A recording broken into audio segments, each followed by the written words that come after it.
If you're rock crawling your Jeep with the factory rock sliders and taking hits like this, then you're gonna have some body damage like this. This is where the factory sliders actually pushed up into the body. In today's video, I'm gonna show you guys how to install some Poison Spyder body armor to help hide those dents and further protect you from getting any more damage from your rock rails flexing up into the body. If you're watching this video, you're probably not already subscribed, so make sure you go down below and hit that subscribe button. Now, the factory Rubicon rock sliders are not the best, but they're not the worst. They're totally adequate, but a problem with something like what I did, I added some tube to get a little bit more protection, but it's sort of a double-edged sword because now there's even more leverage for when you hit a rock for the slider to actually come up into the body. And as you saw earlier, I was getting some body damage from that. I'm not gonna go super into depth on the install on that. If you're looking for a really detailed install, go over to Jeep Generations page. I'll have a link to that down below. He does a pretty detailed install of these on his JL. But these are pretty straightforward to install, really, as long as you're okay with drilling some holes in your Jeep. But once you get the first couple drilled, it goes a lot easier. Alright, so quick overview of the install right here. First off, from first-hand experience, you're going to just want to take the doors off. I tried it without, made it a little difficult, so I went ahead and pulled the doors off there, and then I grabbed a 10mm and 13mm socket, popped underneath, and started taking off the factory rock slider there. I pulled it off, set it out of the way. Then I went ahead and started laying down some painter's masking tape, and this is just to prevent the paint from being scratched, obviously.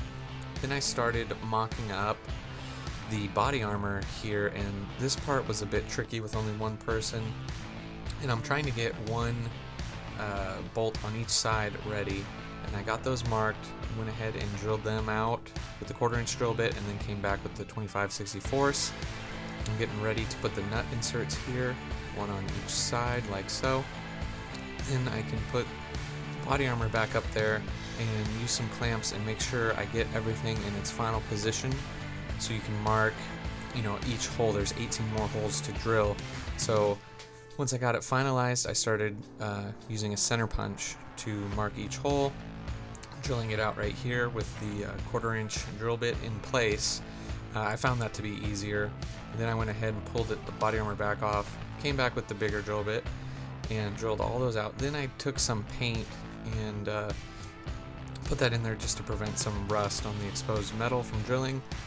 And then we start with the nut insert tool to put the remaining 18 in. And right about here, I ran into a slight problem with the nut insert tool I was using.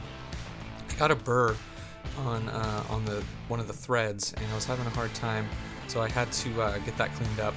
But once I got that cleaned up, it went pretty easy.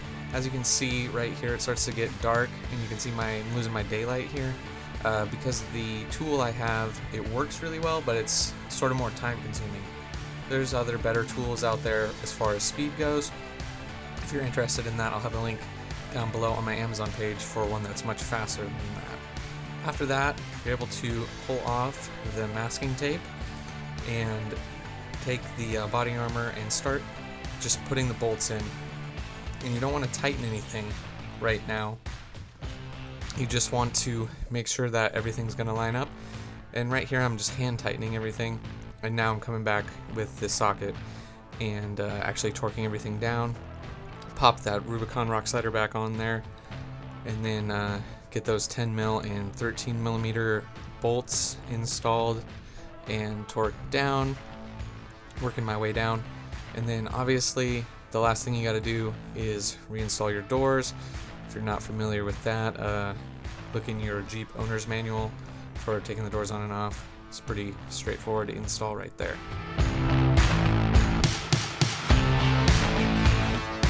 There you guys have it. Now you know a little bit about the install and what to expect, and a couple things I struggled with. Really wasn't too bad, and I think it really improves the look of the Jeep a lot. And now we can still run our factory sliders for a little bit, and even if they flex up, it's going to have a much harder time bending that 3/16 aluminum that's on there. So hopefully this can get me by a little longer on these sliders before I just, you know, build my own set. Something I have that I want to do, but there's just so many things to do to the truck, and Thank you so much, guys, for watching. And as always, I'll see you guys in the next one.